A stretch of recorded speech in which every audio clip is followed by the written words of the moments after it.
Mais uma vez eu quero saudar a todos, com a paz do Senhor, com um bom dia.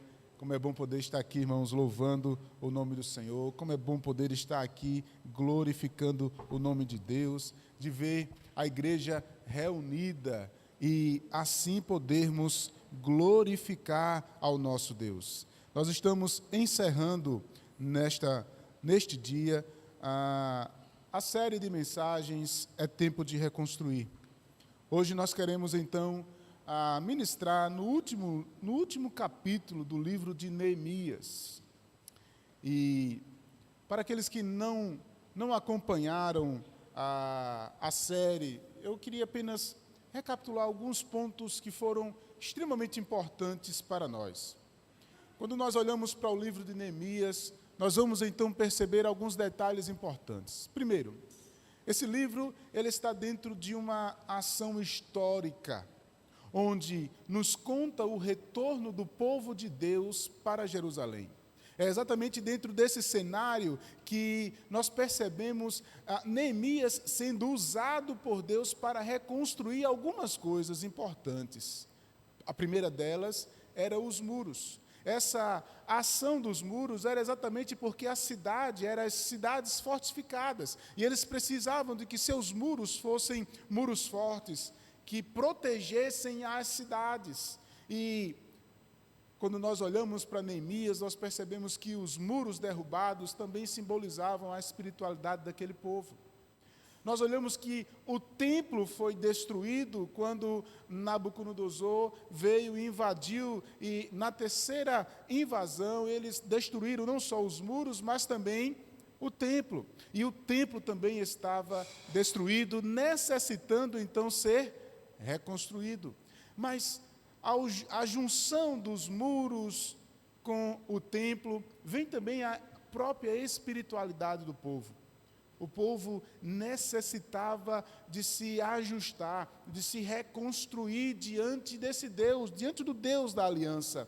E nós percebemos que o povo começa então a perceber um avivamento, a perceber um mover de Deus para conhecê-lo através das Escrituras. Então eles começam a ler a palavra, e não apenas ler assim por ler, mas ler com convicção, e eles assumem aquilo que fizeram de errado, eles assumem os seus pecados, reconhecem que erraram diante de Deus, assinam um pacto diante do Senhor. Olha só a sequência de verdades que vem seguindo no livro de Neemias.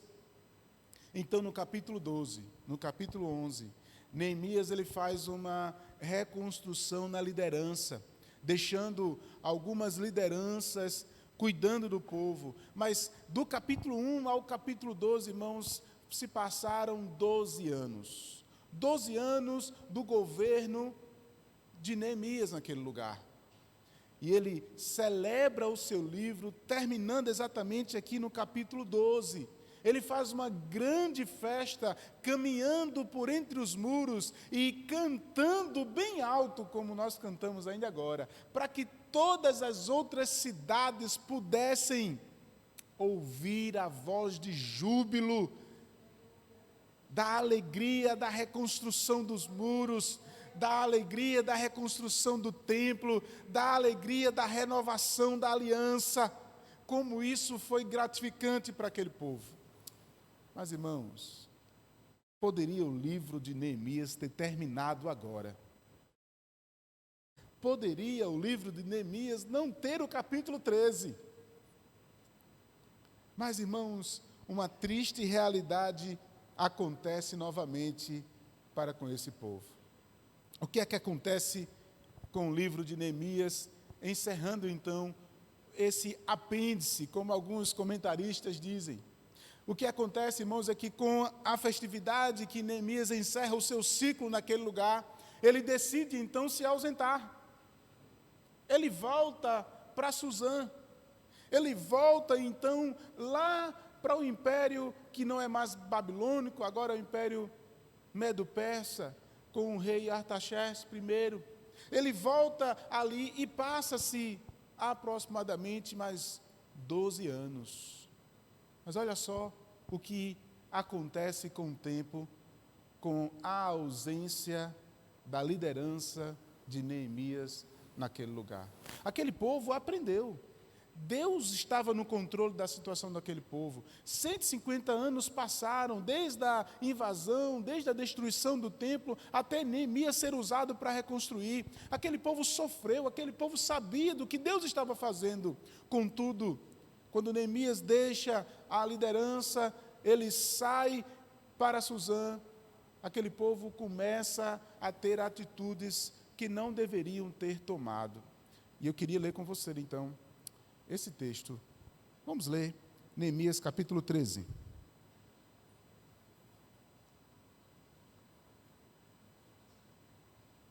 A partir do verso 1 diz assim: Naqueles dias se leu para o povo o livro de Moisés.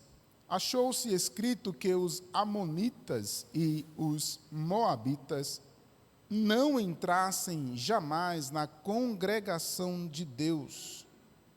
Portanto, não tinham saído ao encontro dos filhos de Israel com pão e água, antes assalariaram contra eles Balaão, para que os amaldiçoassem. Mas o nosso Deus converteu a maldição em bênção. Ouvindo eles, o povo, esta lei, apartaram de Israel todo o elemento misto.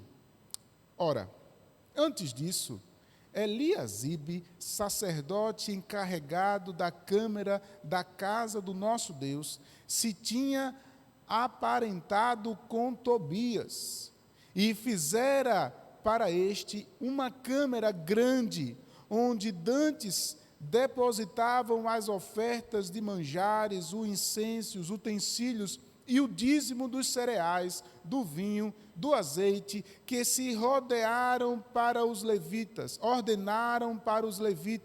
cantores e porteiros, como também contribuições para os sacerdotes. Mas, quando isto aconteceu, não estive em Jerusalém, porque no 32º ano de Artaxerxes, rei da Babilônia, eu fora ter com ele, mas ao cabo de certo tempo, pedi licença ao rei e voltei para Jerusalém. Então soube do mal que Eliasibe fizera para beneficiar a Tobias, fazendo-lhe uma câmara para os pátios da casa de Deus. Isto me indignou a tal ponto que atirei todos os móveis da casa de Tobia para fora da câmara. Então ordenei que se purificassem as câmeras e tornei a trazer ali os utensílios da casa de Deus, como as ofertas de manjares e os incensos. Também soube que os irmãos, os quinhões dos levitas, não se davam, de maneira que os levitas e os cantores que faziam o serviço tinham fugido como um para o seu campo.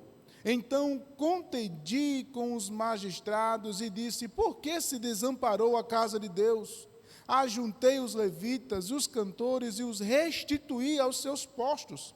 Então toda a Judá trouxe os dízimos dos cereais, do vinho, dos azeites, dos depósitos, porque por tesoureiro dos depósitos pus Selamias, o sacerdote, Zadok, o escrivão, dentre os levitas, Pedaías, como assistente, foram achados fiéis, e lhes encarregou que repartisse as porções para os seus irmãos. Versículo 15. Naqueles dias, vi em Judá os que pisaram os lagares ao sábado, e traziam trigo que carregavam sobre jumentos, como também vinhos, uvas e figos, e toda sorte de cargas que traziam a Jerusalém no dia de sábado. Verso 23. Vi também naqueles dias que os judeus haviam casados com mulheres asdonitas, amonitas e moabitas. Seus filhos falavam meio asdonita e não sabiam falar judaico, mas a língua de seu respectivo povo. Contendi com eles e os amaldiçoei e os espanquei, alguns até lhe arranquei os cabelos e os conjurei com Deus, dizendo: não darás mais as vossas filhas, não tornareis mais suas filhas, nem para os vossos filhos vós mesmos. Não pecou nisto Salomão, rei de Israel? Verso 30. Limpei-os, pois, de toda intransigência, e designei o serviço dos sacerdotes, dos levitas, cada um ao seu mistério, como também o fortalecimento de lenha em tempos determinados, bem como as primícias. Lembra-te de mim, Deus meu, para o meu bem. Vamos orar? Pai, nós te louvamos e queremos, ó Deus, nesse momento, te pedir que a tua palavra possa possa achar abrigo em nossos corações.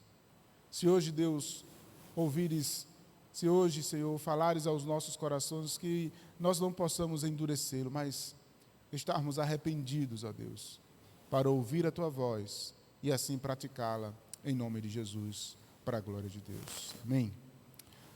Irmãos, eu ouvi uma frase na minha leitura esses dias, e também ouvi uma fala de algumas pessoas. A frase de Thomas Jefferson diz assim: o preço da liberdade é a eterna vigilância. O preço da liberdade é a eterna vigilância. Estamos tão acostumados, às vezes, a sermos livres, que começamos a ter certas flexibilizações. Estamos tão livres de certas oposições que começamos então a dar certas liberdades a algumas coisas que Deus nas nossas vidas não permitem. Tratando das nossas vidas pessoais, tratando da nossa vida como crentes, começamos então a querer essa liberdade, mas ao mesmo tempo não começamos a vigiar o que Deus deixou para nós como instrumentação para mostrar o caminho que nós deveríamos seguir. Eu escutei uma frase essa semana que diz assim: eu aprendi a ser igreja. Isso me chamou a atenção, porque com um tratado, com um cuidado, com a chamada de atenção, com algumas pressões e algumas cobranças que em outro lugar essa mesma pessoa não tinha. Ela não sabia o que era viver em comunidade, ela não sabia o que era ser orientado nas palavras, nas sagradas, apenas tinha aquilo que era ouvido de domingo a domingo, mas tinha uma liberdade para fazer o que queria. E não se achava no direito ou na cobrança de fazer aquilo que realmente deveria fazer. Isso me chama a atenção porque parece que nos nossos dias, hoje nós queremos ser livres. E como é bom perceber que a palavra de Deus diz que nós somos livres hoje. Mas, ao mesmo tempo, essa liberdade que esse ambiente nos traz, essa convicção traz para nós, nos diz que podemos fazer o que quer sem dar satisfação, sem cumprir aquilo que é ordenado para nós. E essa frase de Thomas Jefferson me chama a atenção porque, se eu quero ser livre, ao mesmo tempo eu preciso ser um eterno vigilante dos mandamentos, das ordens de Deus para a minha vida. Quando eu olho para esse texto, eu fico fazendo correlações. Por exemplo, como entender o livro de Malaquias? Malaquias começa a dizer coisas contra aquele povo.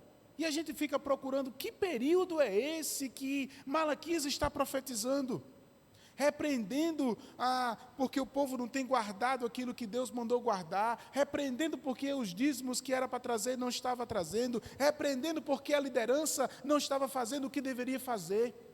E quando nós olhamos para esse capítulo 13, nós nos lembramos claramente das falas ecoadas e profetizadas pelo profeta Malaquias.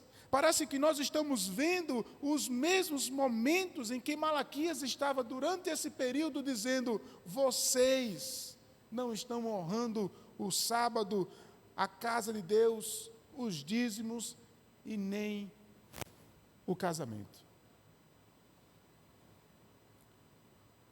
Mas se nós olharmos toda a história de Neemias, nós vamos perceber que Neemias foi usado por Deus para reconstruir todas estas coisas. Mas esse povo agora estava sob a liderança deste governador, que estava instruindo, que estava sendo corajoso, que estava tomando atitudes. Contanto, ele ensina como eles deveriam governar, como eles deveriam fazer as coisas. Mas, irmãos, um deles começa a ter atitudes erradas. Um deles, o sumo sacerdote, aquela ala tradicional. Lembra que eu falei semana passada do que é inovador e do que é tradicional? E Neemias começou a trazer essas duas áreas para aquele povo. E a ala tradicional, representado pelo sumo sacerdote, toma atitudes que não deveria tomar. Ele se aparenta, em outras palavras, sua filha se casa com Tobias. Mas quem é Tobias? Se nós lembrarmos lá do primeiro capítulo, do segundo capítulo, nós vamos lembrar dos inimigos de Neemias. Tobias, Sambalate. Tobias não é um judeu, Tobias é um amonita, um do povo que queria ser contra Deus. E o sumo sacerdote faz algo que não deveria fazer.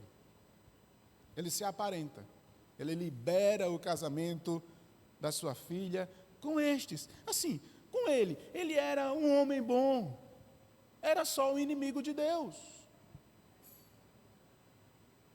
E o que é que ele faz ainda de mais grave?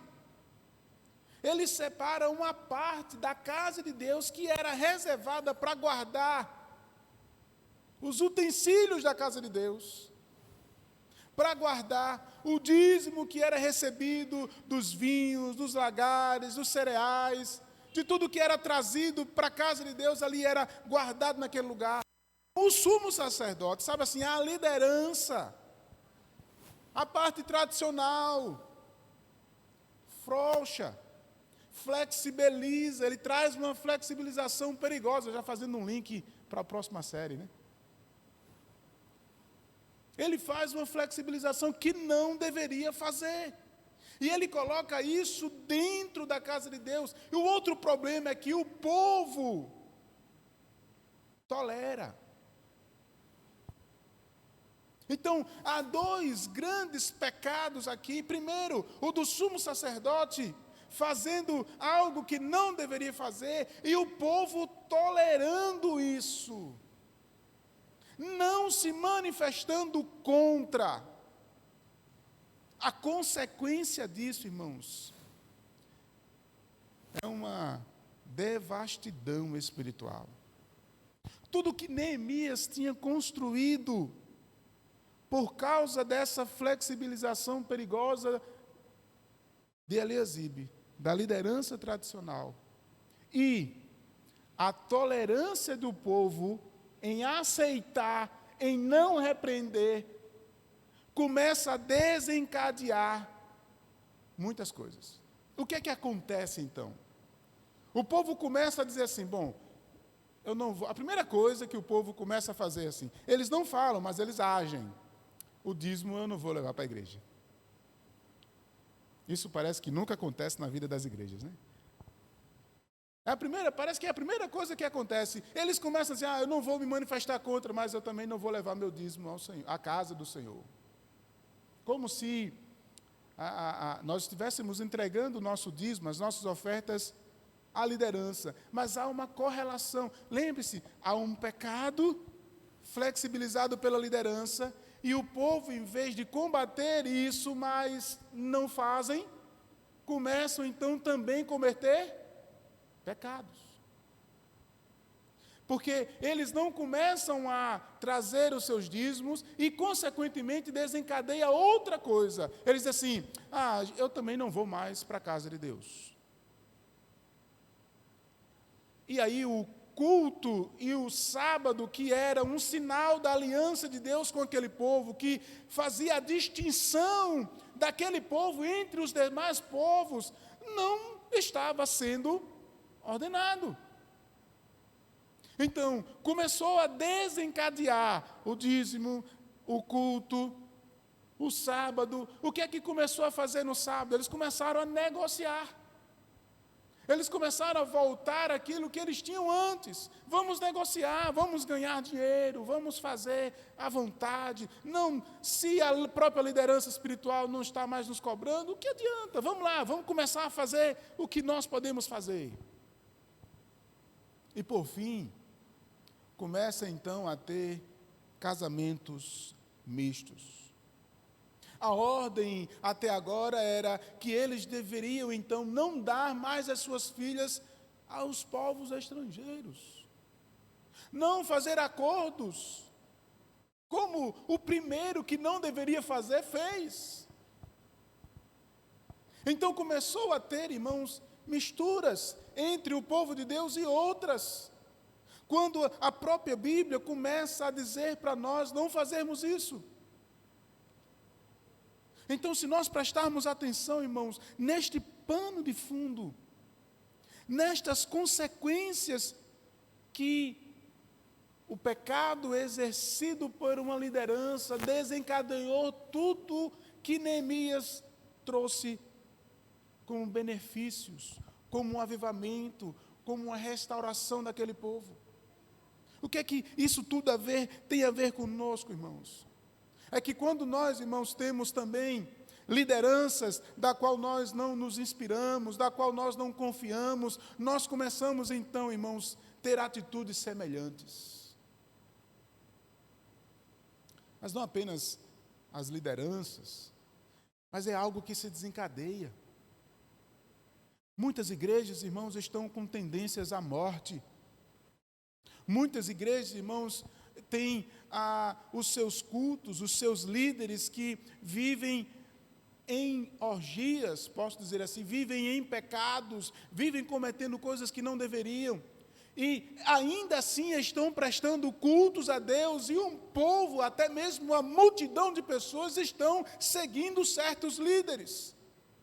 Se eu olhar para Malaquias, Malaquias vai dizer assim, olha, este culto Deus não aceita. Começamos então a desvalorizar a liderança, desvalorizar a nossa contribuição, desvalorizar o culto. Começamos a flexibilizar e dizer assim, o culto não é algo importante, hoje eu posso assistir o culto de casa, porque não é importante o ajuntamento, né? Hoje eu vou para uma festinha, porque é melhor ir para uma festinha de criança do que ir para um culto. Ainda bem que aqui na igreja tem 2 cultos, então você pode escolher vir de manhã ou vir de noite, né? Sabe, quando nós começamos a dizer, e falar, e agir, começamos a perceber, será que eu realmente estou bem com Deus? Será que eu realmente estou bem com Deus? Ou eu estou tão livre que eu perdi o sentido da vigilância? Que a Bíblia não é mais a minha regra de fé e prática, e que o culto apenas se tornou uma reunião de autoajuda.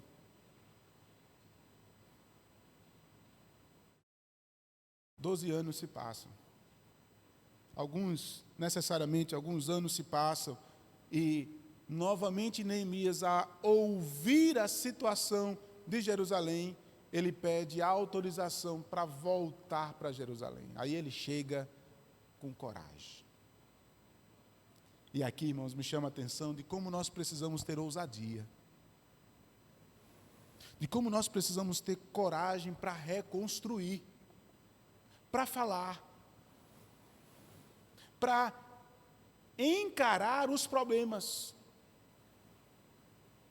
para resolver aquilo que nós não deveríamos tolerar,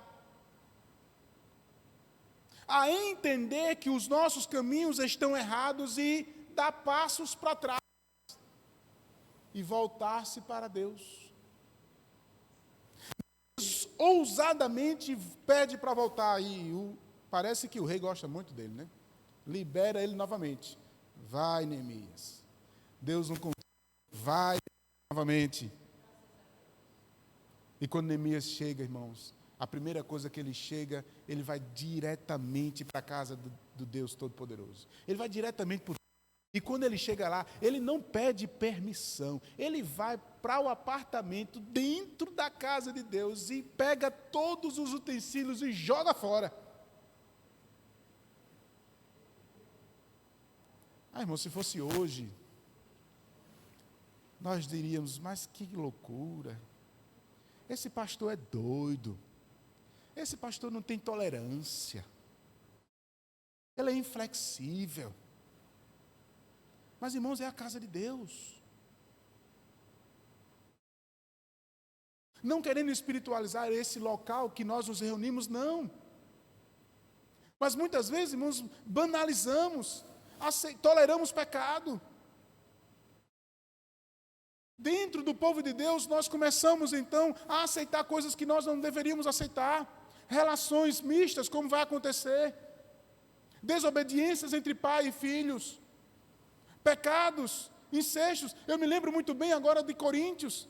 Coríntios era aquela igreja que mais tinha dons espirituais, mas era a que mais tolerava pecado também. Eu preciso entender essa integridade com a habilidade, com o exercício dos dons. Não adianta ser as pessoas mais habilidosas se não tem caráter e integridade diante de Deus. Eu preciso me converter. Eu preciso aceitar as ordens de Deus para a minha vida. Eu preciso reconhecer que eu tenho um dono. Eu preciso me render às Escrituras. Nós vemos, irmãos, muitas vezes pessoas que estão dentro das igrejas, mas que estão indo como se fosse um clube social. E aqui cabe um parêntese. Porque você que é salvo, eleito do Senhor, você que é convertido, você precisa ter uma vida que mostra Deus na sua vida lá fora. E as pessoas que não são crentes precisam olhar para você e dizer assim, eu quero fazer parte desse Deus que te abençoa. As pessoas lá fora precisam olhar para nós e ver que nós não tivemos medo da pandemia, que nós não tivemos medo de morrer, que nós tivemos ousadia para fazer as vontades do Senhor, que continuamos a nossa missão. Será que isso aconteceu? Precisamos viver santos e diferentes, mas mesmo assim, ainda inseridos no contexto deles para influenciar eles a se converterem, a verem o Deus que nós servimos, mas parece que ao contrário, o mundo evangélico disse assim, nós somos crentes, somos diferentes, agora nós vamos viver dentro de um cerco. Criamos uma bolha, criamos um local perfeito, e aqui nós vivemos dessa forma, então nós só somos crentes aqui. Aí o que acontece? Quando sai da bolha, deixa de ser crente. Não influencia ninguém. Ou se torna agente 007.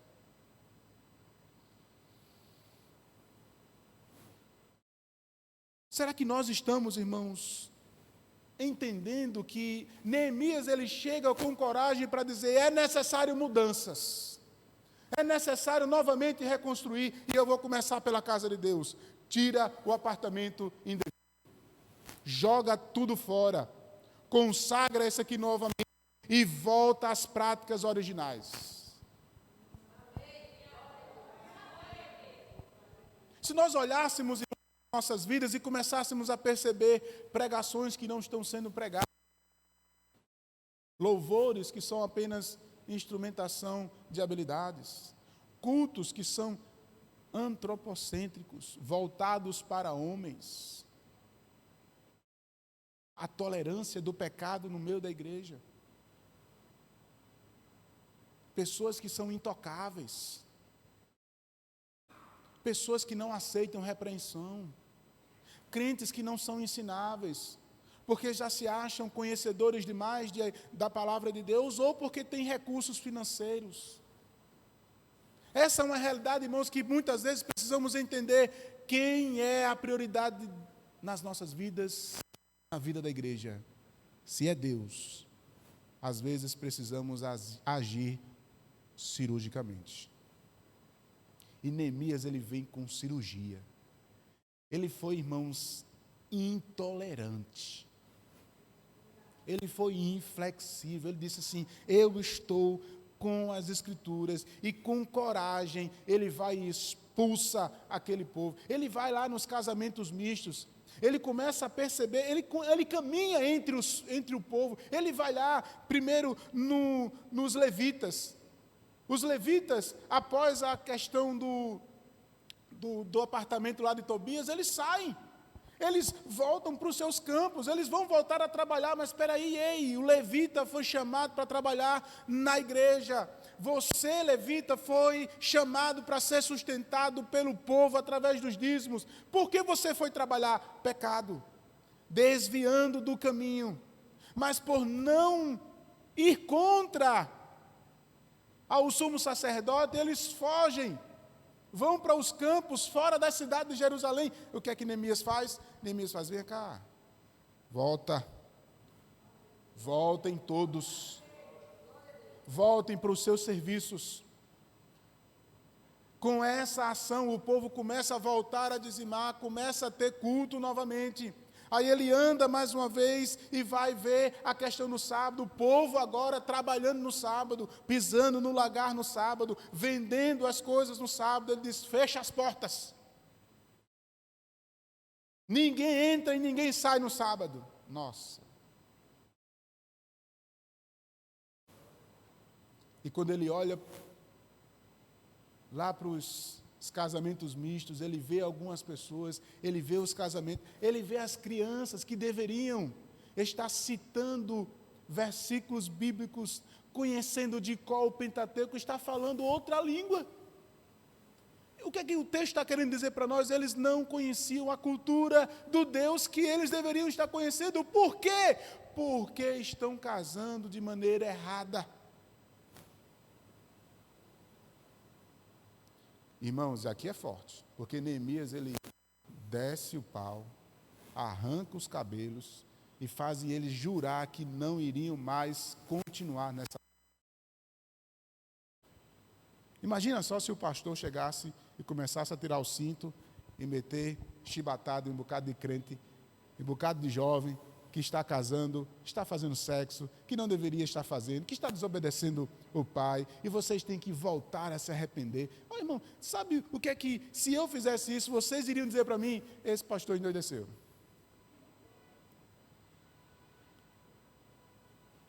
Às vezes a nossa tolerância, irmãos, é pecaminosa.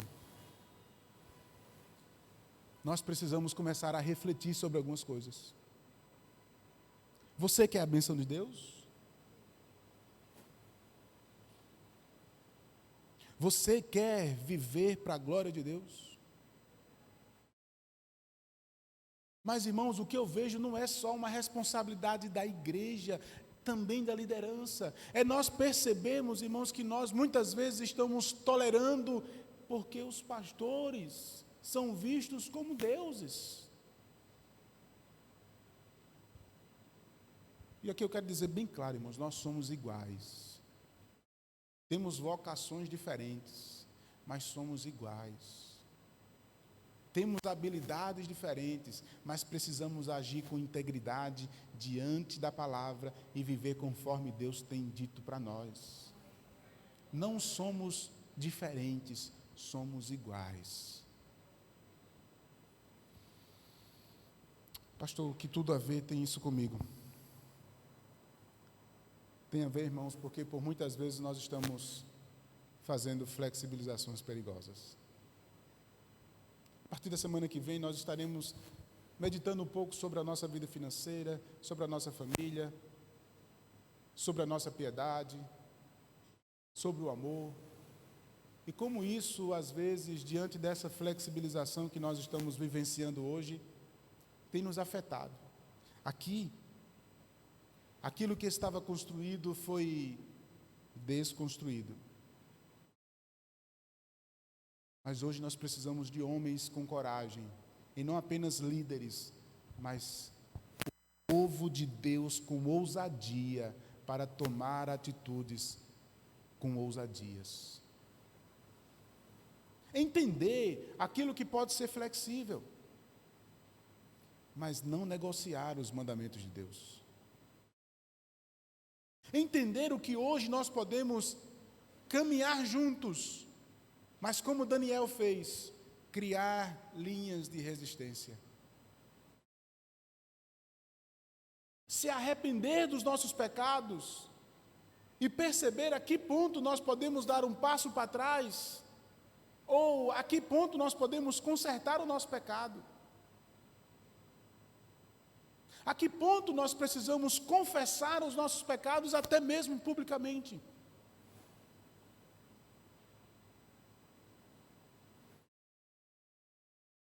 Hoje eu e você somos desafiados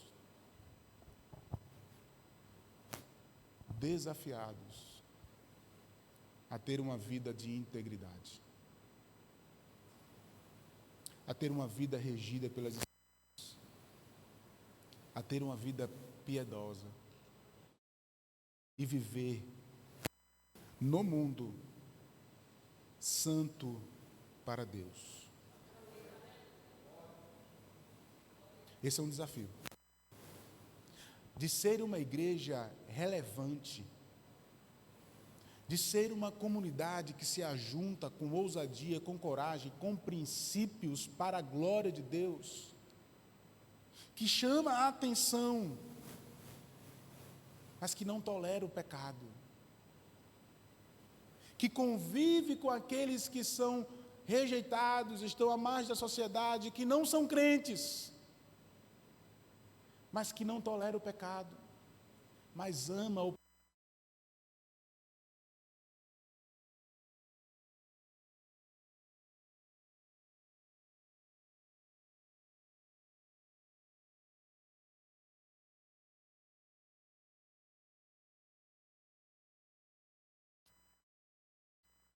Jesus fez isso. Olha as nossas. Oi, som. Jesus fez isso. Preste atenção no quadro que Jesus vivia. Existiam os fariseus, os saduceus, todos que eram defensores e que viviam dentro de uma lei rigorosa, mas que não se influenciavam com outras pessoas, não levavam a lei para outras pessoas, não faziam com que essas pessoas entendessem que era o seu Deus. Aí Jesus chega, ele é simplesmente o Deus que veio morrer em nosso lugar. Aí ele deixa os religiosos e diz assim: eu vou me influenciar, ou melhor, eu vou influenciar, porque eu vim para os perdidos. Aí ele vai para aqueles que estão precisando dele. Se nós entendêssemos, irmãos, essa missão de Jesus, e nós encarnássemos essa missão em nós iríamos começar a cuidar mais de pessoas, amar mais pessoas, influenciar mais pessoas, discipular mais pessoas e fazer uma diferença que instituições não fazem.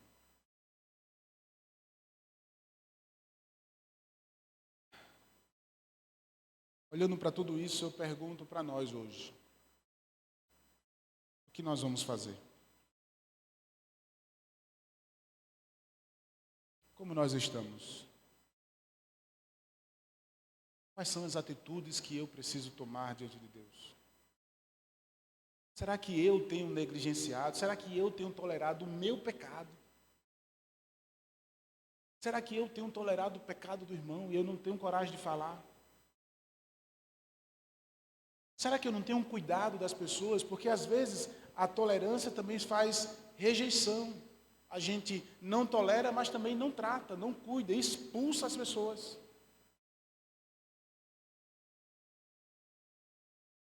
O que é que eu e você temos feito? Esse é um grande desafio de sermos igreja hoje. É construção de relacionamentos. É construções de espiritualidade. Influência em vidas. E mudanças. Deus nos chama para sermos igreja. Uma igreja livre, mas vigilante. Uma igreja que influencia e não tolera o pecado, mas é relevante na sociedade. Uma igreja que não se coloca dentro de quatro paredes apenas, mas que cultua no ajuntamento e sai das paredes para demonstrar a glória de Deus no meio desse povo.